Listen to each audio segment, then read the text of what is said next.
ابھی 1-2 دن ہی اس بات کو گزرے تھے جب میں نے اپنے دیور کے اندر کچھ بدلاؤ سا محسوس کیا۔ وہ زیادہ وقت موبائل فون میں گم رہتا یا گھر سے باہر رہتا، اور اس کا لہجہ بھی بدلا ہوا تھا۔ میں نے سوچا کہ ایسا کیوں ہے؟ اتنی جلدی ایسا بدلاؤ دیور کے اندر کہاں سے اور کیسے آ گیا؟ یہاں میں اس کے لیے رشتے دیکھ رہی تھی۔ جب اس سے اس بارے میں بات کرتی تو وہ ٹال مٹول کر دیتا بات کو، اور میں نے پھر اس بارے میں اپنے شوہر سے بات کی۔ ان کو اپنے دیور کے اس بدلاؤ کا بتایا تو انہوں نے بھی حیرت کا اظہار کر دیا۔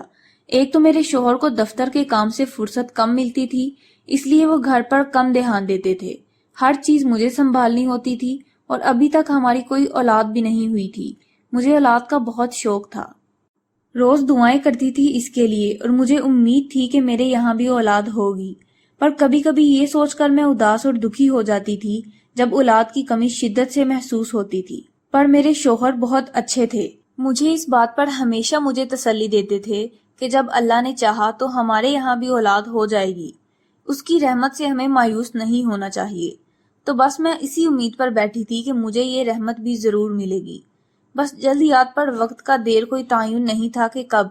پر خیر، اس وقت میں نے شوہر کو کہا کہ آپ نظر رکھیں دیور پر کہ وہ باہر کہاں زیادہ وقت گزار رہا ہے اور کس کے ساتھ ہوتا ہے۔ مجھے اس میں یہ تبدیلی کچھ عجیب محسوس ہو رہی تھی۔ کبھی پہلے اس کو اس طرح دیکھا جو نہیں تھا میں نے، شاید اس لیے۔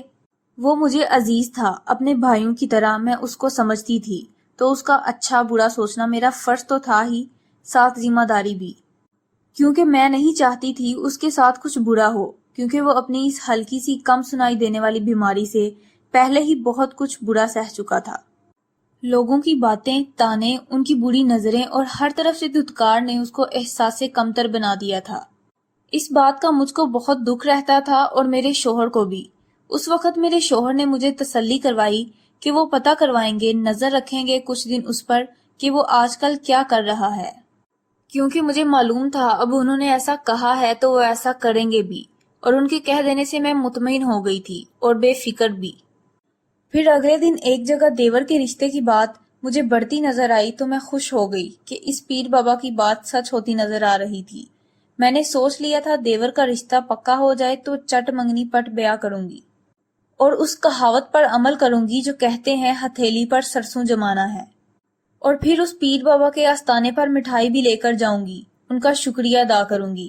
میں نے اس رشتے کے بارے میں اپنے دیور سے بات کرنے کا سوچا، اور اگلے دن ہی اس سے اس رشتے کے بارے میں بات کی اور کہا کہ اس بار تیاری پکڑو، اپنی اس بار پکا ہے رشتہ ہو جائے تو فوراً شادی کروں گی تمہاری۔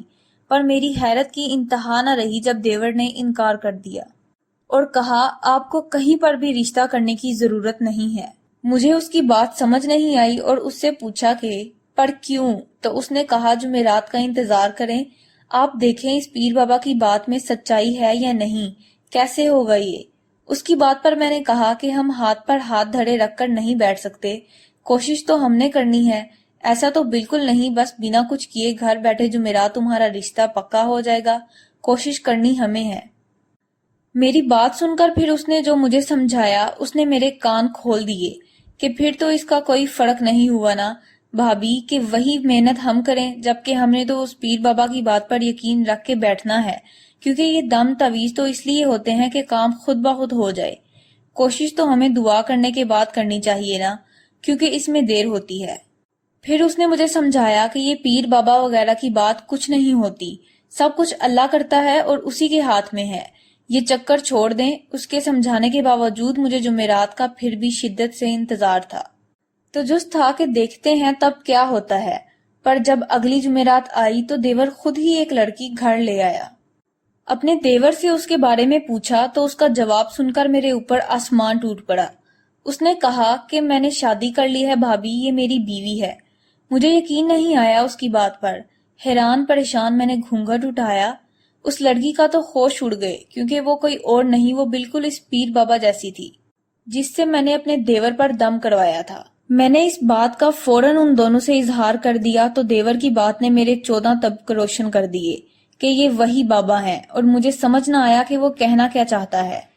اگر وہ بابا ہے تو لڑکی کیوں ہے؟ کیا اس نے ڈرامہ کیا تھا سارا؟ وہ کیوں بابا بنی تھی؟ وہ کون تھی؟ اور میں حیران ہو گئی اس لڑکی کا حلیہ ایسا دیکھ کر، دلہن کے روپ میں تھی وہ۔ اتنے سارے سوال میرے ذہن میں اٹھ رہے تھے جن کا جواب مجھے اس لڑکی نے دیا کہ اس کا نام صبا ہے اور وہ بیوہ عورت ہے جو اپنی روزی روٹی کے لیے نقلی داڑھی مونچھ لگا کر بابا بن کر بیٹھی ہوئی تھی، کیونکہ اور کوئی کام اس کو مل نہیں رہا تھا۔ اب جب اس نے میرے دیور کا مسئلہ سنا تو اس نے اپنے سہارے کا سوچا کہ وہ دیور سے نکاح کرے تو اس کو سہارا مل جائے گا اور گھر بھی، جبکہ میرا دیور بھی احساس کمتری کا شکار تھا۔ اس کی بات مان کر فوراً اس سے نکاح کر لیا۔ مجھے اب سمجھ آیا تو یہ وجہ تھی جو وہ میرے دیور کا نمبر لینے پر ضد کر رہی تھی اور میرے دیور سے وہ رابطے میں تھی۔ اس وجہ سے دیور کا رویہ بدلا بدلا سا تھا۔ پھر صبا نے مجھے سمجھایا کہ تعویذ دم وغیرہ بیچ میں کچھ نہیں ہوتا، ہم لوگ تو بس روٹی کی لالچ میں لوگوں کو گمراہ کرتے تھے۔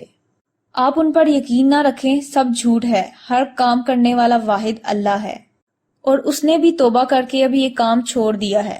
اس کے سمجھانے پر میں بھی سمجھ گئی ساری بات اور اللہ سے توبہ کی، اور پھر میں نے ہنسی خوشی ان کی شادی کو قبول کر لیا اور بہت سکون سے اب ہماری زندگی گزر رہی تھی۔ کچھ وقت بعد میرے یہاں ایک بیٹے کی پیدائش بھی ہوئی تھی جس نے میری زندگی خوبصورت